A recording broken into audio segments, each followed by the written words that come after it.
Hey guys, how's it going? Canadian Brew Channel, Sean, Steve. Hey everybody, how are you doing today? Another video again. This one here, this is my beer that I made last year. And we tried this out January 2019.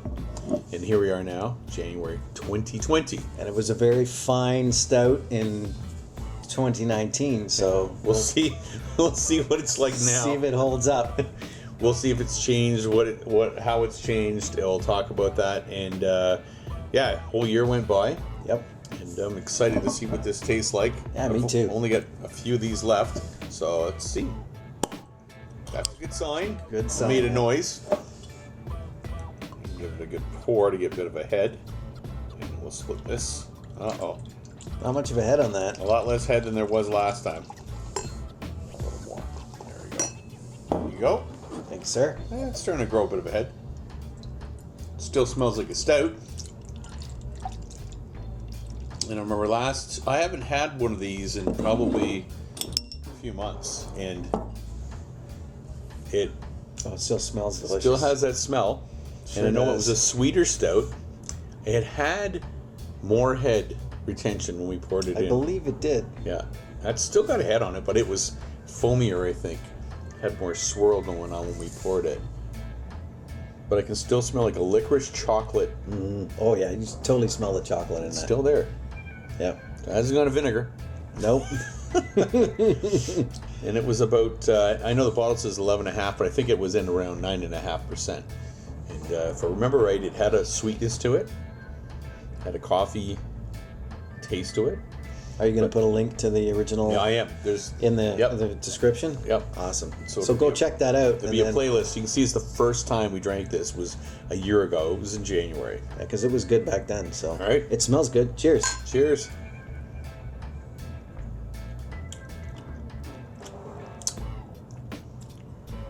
It's still I think it tastes the same. it's still holding up. I don't think it's changed I any. don't think it has either. Like Very good. I think the body changed a little bit. I think it held the head a little more. But one thing I've noticed about making my own brew is you can bottle all one batch, and the first ones you bottle will be different from the end ones. If you could label them all 1 through 30. Yeah. And I think it's because when you're taking them out of the cask, or you're taking them out of the carboy, maybe if it's not, the sugar and everything isn't all mixed perfectly, it's Definitely, chemically definitely. slightly different in each one, Yeah, right? yep. But this flavor still, I'm surprised after a year, it's still drinkable. Oh, definitely. Definitely drinkable. I'm happy. I thought it could have. Yeah, and it doesn't have a huge aftertaste like some stouts do. Nope.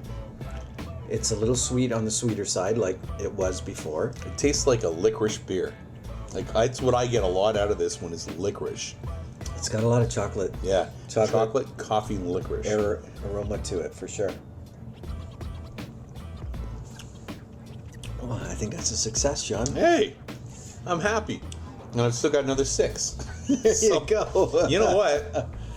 I'm going to hold on to 1 For another year. for next year, Nice. 2021. Nice. And if I'm still around, I'm alive on this earth, we will have another video of trying this out. Awesome. It'll be 2 years. That's the Russian Imperial Stout, right? Russian Imperial Stout. Yeah, got these labels made. These are great labels, by the way. I can't remember the name of the company. I think it was called Labelizer or something like that. Out of Auckland, New Zealand. When I ordered them online, I'm like, where are they coming from? They came from the other side of the world, New Zealand, and they were a reasonable price. I think it was $60 for how many was it? 40 or $80 for 80 or something like that. So I think I bought the double batch. I think they ended up being like 75 cents or $1 each.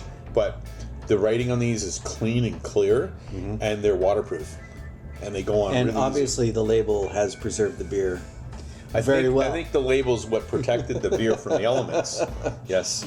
Yeah, so you check them out. I think it's called Labelizer, but just go online. There's not a ton of companies that do a good beer label. These labels are very good. You can wash these bottles over and over and they don't come off.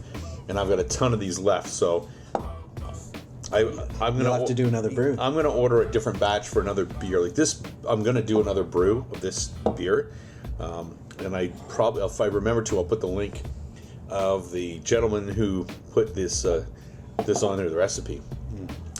It's a bit of a cheat. If you do this recipe from scratch, if you were a professional, you can't do what I did because I added things to it that they wouldn't be allowed to. Like there's some whiskey in this. Oh. So it has had a little bit of whiskey added to it, which you're not allowed to do as a brewer for if you were selling it legally. But we're not selling it. We're not selling it. So I added that, which gives it a bit of that bite to it, and I also added actual coffee. There's a little bit of coffee in here as well. And that's, yeah, but you can taste it, and it makes the flavor. It's still there. Nice and rich. Yeah. And that's what I was worried about, that this would mellow out and just be a muddy flavor after a year. It's held up. And it's actually more than a year, because I made this, I think, September, and I aged it for 3 months before we drank it. That's right. So, this is good. That's awesome. Good work again, John. Thank you. All right, till next time, guys.